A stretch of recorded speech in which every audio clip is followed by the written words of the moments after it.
Welcome to the Deep Dive. We analyze source material, break it down, and give you the essential knowledge you need. Today, we're diving into Bellum. That's the 14th studio album from thrash legends Testament. We're looking at how critics received it and, how their style evolved on this record. And this was a big deal for metal fans, wasn't it? A long wait, over 5 years since Titans of Creation. Testament always seems to build up this huge anticipation, and the sources we looked at suggest this album really made waves, a major statement. That's right. And our mission today really is to unpack what that statement is, according to the critics. It's not just, hey, Testament's back. The consensus is that this is a real stylistic push. The key takeaway for you, the listener, is this interesting paradox. Critics are saying it's their most brutal album, the most extreme, but also their most melodic yet. And, crucially, they supposedly pulled this off without losing that core Testament sound everyone recognizes. Okay, that is tricky. Pushing extremes in both directions, more brutal and more melodic. That's a tightrope walk. So what actually changed? What's different in the formula this time around? Why are critics calling it a statement about now, not just looking back? Well, the first thing you notice is the ingredients, the sonic palette. I mean, they basically helped define Bay Area thrash back in '87 when they started as Legacy. But on Bellum, they're mixing in some, let's say, heavier spices. You hear clear elements of death metal, even black metal, woven in pretty seamlessly. That right there tells you they're willing to, engage with more modern extreme sounds, not just stick to their classic thrash roots. And to make that work, you'd need a different production approach, I imagine. This is the first time in ages Andy Sneap wasn't behind the console, right? Since Demonic back in '97. Yeah, exactly. Jens Bogren came in to mix this one, and that change, it was huge for the sound. The sources describe it as, crystal clear, but also having a more grand tone and feel.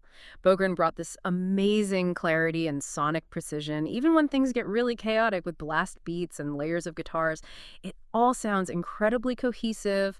Homogeneous was one word used. You need that clarity when you're blending so many textures. Right, clarity is key, especially with new blood in the band, bringing fresh energy. They've had some legendary drummers, so bringing in Chris Dovis from Seven Spires, Yeah. that feels like a bit of a gamble. What did he add? Pure, untamed energy, but controlled. The reviews are just glowing about him. German critics called him a teuflisch präziser Berserker. Translates to something like a devilishly precise berserker. He delivers these incredibly dynamic blast beats, but with surgical precision. It's that youthful energy, that almost kinetic force that helps drive those new black and death metal elements into the classic thrash sound so effectively. Okay, so you've got the young guy bringing the fire. What about the veterans? Chikosi's 63 now. Is he keeping pace, or is his voice showing its age? How does he fit into this more extreme sound? Oh, he's absolutely at the top of his game. Critics are saying his voice has aged like a fine wine. It still has that raw power, but maybe with more texture now. And he's showing incredible versatility here. He can unleash these huge, venomous roars that perfectly match the new brutal parts, but then shift to a really melodic delivery on other tracks. He's kind of the Anger, isn't he? Holding together the old school power and the new extremity. Really impressive. All right, let's dig into the songs themselves, because the album apparently just explodes out of the gate. No warm-up, just immediate sonic destruction. That seems to define this new approach. Absolutely. The opener, For the Love of Pain, yeah, it just throws you straight onto a battlefield, like the critics said. It's that perfect mix of their classic thrash-chucking riffs, but then bam, the death and black metal hits. We're talking blast beats, super low-end tremolo riffs, and those cold tremolos, the higher-pitched, fast-picked guitar lines. They give it that dark, almost sinister black metal atmosphere instantly. Okay, so that sets the tone, but I kept reading about Infanticide AI. That one seems to be singled out as the peak of the album's brutality. It really is. You could argue it's the most brutal, maybe even evil-sounding song they've ever done. It's built on this foundation of just vicious tremolo picking and these machine gun guitar parts going at insane speed. And lyrically, Chuck Billy is just spitting venom about AI, the potential dangers, the consequences. It's pure, unrelenting fury, both musically and thematically. Wow. Okay, amidst all that chaos, let's talk rhythm section. Steve DiGiorgio on bass. Often gets a bit lost behind the guitars, but sources say this might be his best performance with Testament.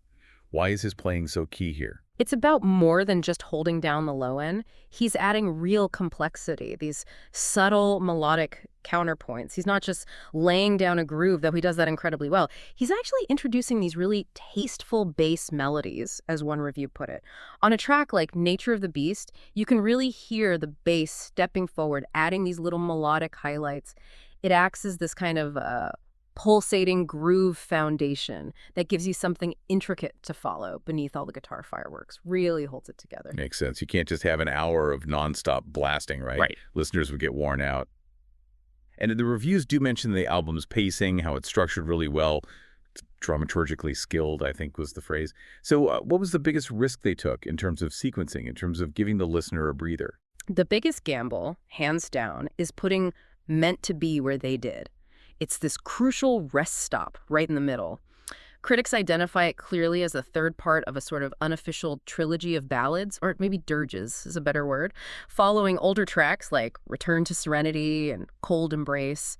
And structurally, yeah, it follows that classic power ballad format, kind of like something Metallica might do. Putting that, a slower, melancholic piece, right after some of the most brutal stuff, that was a bold move. Definitely surprised some people. But it worked. The reviews seem to suggest it landed perfectly. What made it more than just a typical metal ballad? The X factor there is bringing in Dave Eggar, the cellist. He's world-renowned. And his string parts aren't just background fluff. They add this incredible depth, almost a sacred quality, one source said, to the melodies. It gives the song this huge emotional weight.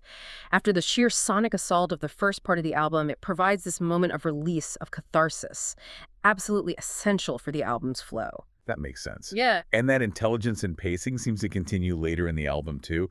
I read about tracks like Nature of the Beast having almost a rock and roll swagger. Yeah, exactly. Nature of the Beast has this looser, rockier vibe.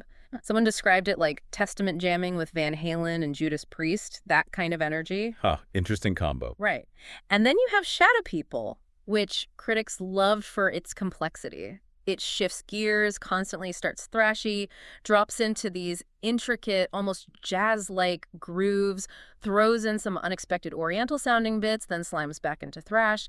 It really shows the breadth of what they can do now. It's not just about speed or heaviness all the time. Okay, let's talk guitars. Eric Peterson is the main riff writer, the guy who keeps that core Testament sound intact, right? Absolutely. Peterson's the anchor. He ensures it always sounds like Testament. He masterfully blends those trademark chugging riffs and heavy grooves, the stuff they built their legacy on, with these newer, more extreme elements.